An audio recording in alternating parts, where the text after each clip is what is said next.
Example, we want to write the surface area of a sphere with radius r in terms of the volume of the same sphere.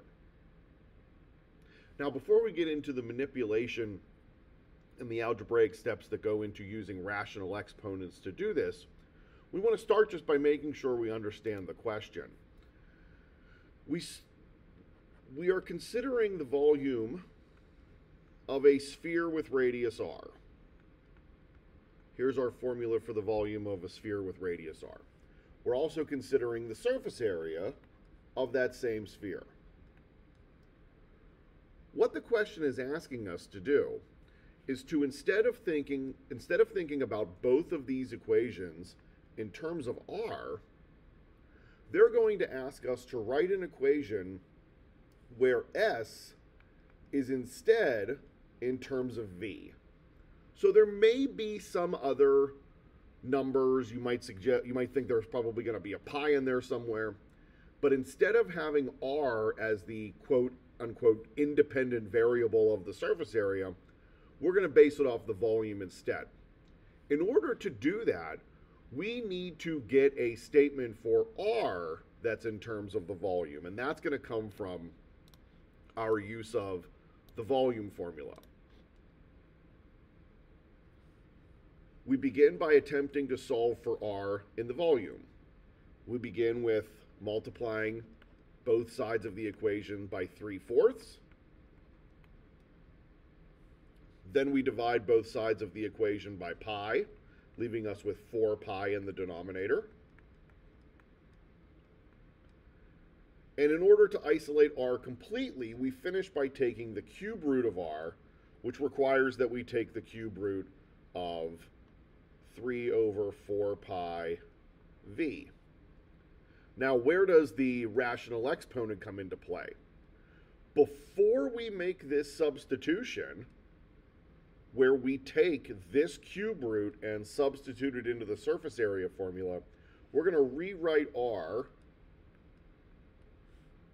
as 3/4 pi v, all to the power of 1/3. And the reason that we want to do that and why it makes sense to do that is because of this square over here. It's going to be a lot easier to manipulate and work with that square with the 1/3 power than it will be to have that big cube root floating around. So let's make that substitution. We're going to write our formula again. So we have s equals 4 pi. And instead of using r, we're going to use our new statement for r that involves the volume. So everywhere we see an r, which is only one place in the formula, we're going to switch it out with 3/4 pi v to the 1/3 power, and all of that is raised to the second power. So all of this inside the square is taking the place of the r. We continue. We can clean this up just a little bit and not have the double powers and multiply these two together. That's a power to a power. So we can change that to 2/3. Remember what a 2/3 power outside of a parentheses like this means. It means that every factor and every divisor in this parentheses is getting that 2/3 power. So we can rewrite again and say surface area is equal to 4 pi. Still haven't touched that 4 pi from the beginning. And everyone is getting that 2/3 power.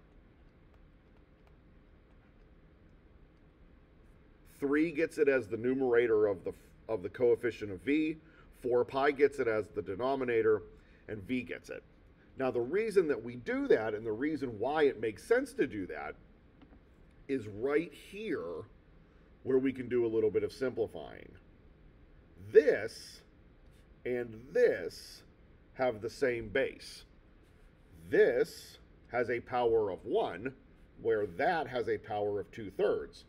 So if I wanted to simplify them, I could subtract their powers, and I'm really left with 4 pi to the 1/3. The fact that that power from here got sent down there allows me to do that simplification, because now there's no exponent hanging over the whole coefficient.